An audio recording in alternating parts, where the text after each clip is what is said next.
Hey guys, it's Bill from Linden, Tennessee again. A little update on battery box builds. I think this video should probably be titled, Sometimes Things Don't Work Out. For the most part, I've been pretty fortunate with this build that um, everything that I've wanted to install into the Jeep has fit quite well. The trans the drive unit fit in there pretty good. Wasn't for that long arm suspension kit, it would have fit in there much better. The front battery box fit in where the engine compartment was perfectly. Looks like the rear battery box is going to. I've been able to tuck away all the charger on the firewall. Basically, just everything is just kind of worked out the way I wanted it to until this part. So here is the first thing that didn't quite work. So of course this battery assembly modules need cooling. Got one manifold over here and one over there. And the last video I showed you that working on the big battery box. I obviously haven't plumbed this one in yet. And I put my inlet and outlets there on the side, but what I didn't do is I didn't measure when I had all four of these modules sitting on the floor. I could measure from the floor up and figure out if this is going to interfere with anything. And for that one, it didn't interfere with anything at all. But there you go.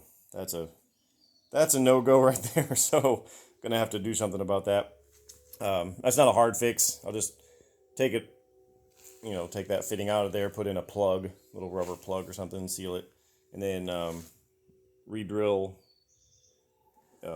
right there, just and put it down a little bit lower, and then the coolant will just come from this pipe just straight into that one, or maybe this one will come out and around and go down to that one. I don't know yet. Either way, yeah.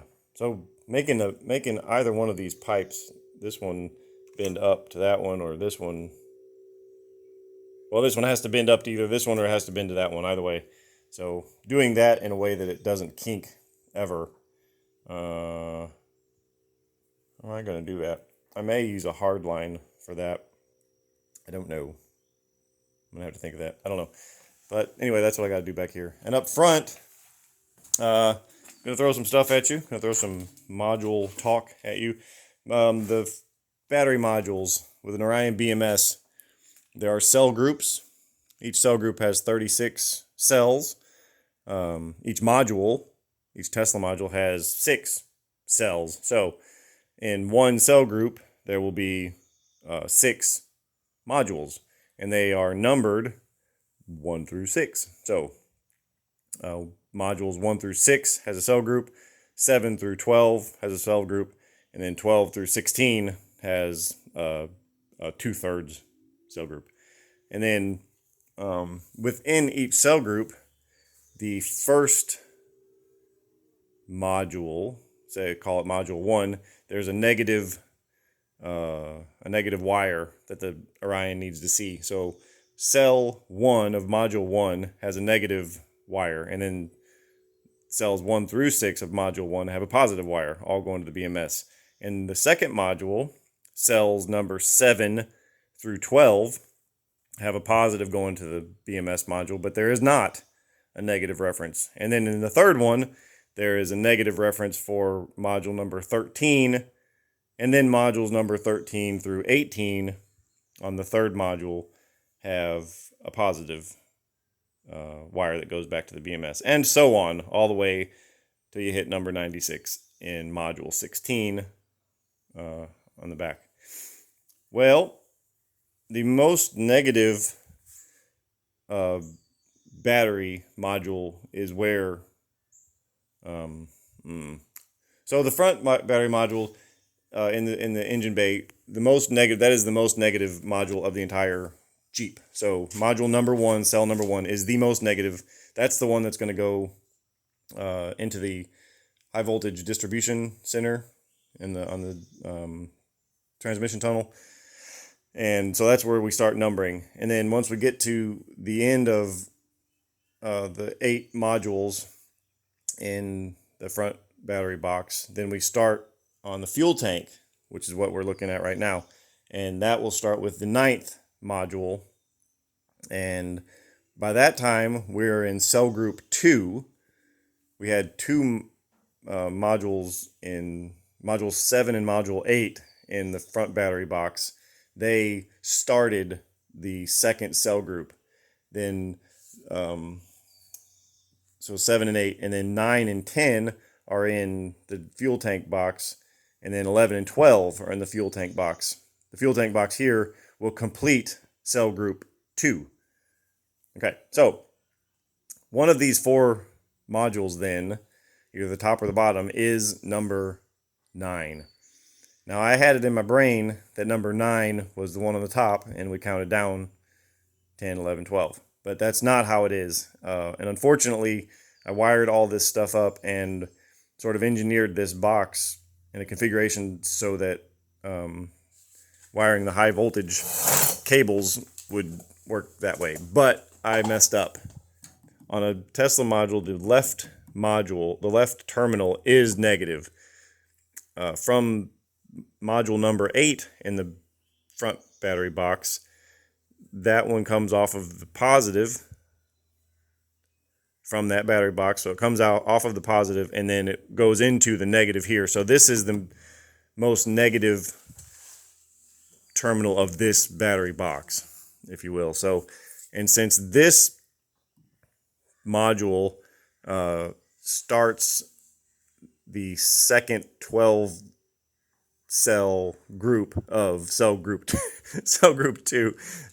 Anyway, it has to, this is number 9. This is number 9, 10, 11, and 12. And I had it thinking at 9, 10, 11, 12. So I wired up all these BMS cables and connectors with that in mind. And then this is, I was just going to put a solid bus bar between here and here. And then this was going to go out to, where was this going to go? This was going to go to the battery box and where the rear seat is. Needless to say, that's not correct. And the funny thing is, when I made this final wiring harness for the top battery box, which I thought was the 4th one, when I was making it, I had all these long wires, and I thought, you know what? Maybe I should make these wires long enough so that if I did screw something up, this connector could go down and be down there. But I had a lot of faith and confidence in myself that I wouldn't do anything so dumb, and I didn't make it long enough. In fact, I made them this long right here so that whenever it came time to fix my error, I had to come in and solder extensions for each one of these 6 positives, 1 negative, and 1 thermistor, and 1 thermistor ground. So all of those wires I had to solder in extensions. And I wanted to kind of talk about this right now and show it to you now, just to see, just to show you that in a build like this, you're definitely going to screw something up. For a fact, just it's going to happen. Even the most professional EV building company, I guarantee, screws things up. So just, be ready. And how did I find out? How did I figure this out? Well, after I had it all wired up, I came over here to my amp seal, and I made a little test leads. So these are basically just the female pins for the female Anderson connector. So I can put the negative one on the most negative cell here, and then take the positive and just go 1, 2, 3, 4, 5, 6, 7, all the way down to, to 35, the way that I've got these wired in the connector. And if it's all done correctly, the first one will be roughly 4 volts. The second one will be 8, and then 12 and 16 and so on and so forth. But what happened was 1 through 6 were great because I was measuring cells 1 through 6, but then cell number 7 was a negative number, because what was happening is 1 through 6 were okay because I was literally just measuring the voltages of 1 through 6, starting with my most negative reference and then getting the voltages from all the positive connectors that go to the BMS. But as soon as I went down to the second one, which is actually the third one because they count the voltages increase from here up. And if you take this negative terminal up here and put it to this negative terminal down here, it doesn't work. You end up with a negative number. What I just said, that example, you would actually get a positive number. But suffice to say, it was wrong, and I had to figure out what. At first, I thought the cell boards, the BMS boards that EV West put in there, they may have put them in wrong, and I was really dreading that. So I started taking these modules out and checking the BMS boards, and luckily that's not the case. And then I figured out about 10:30 at night what I had done, came out here and checked it, and sure enough, that was it. So I fixed it, and now all I've got to do is just, I put all these little heat shrinks on there. So I'll heat shrink all these heat shrinks onto the solder connectors and run this where it goes, tape it all together, and test it. And that should be that.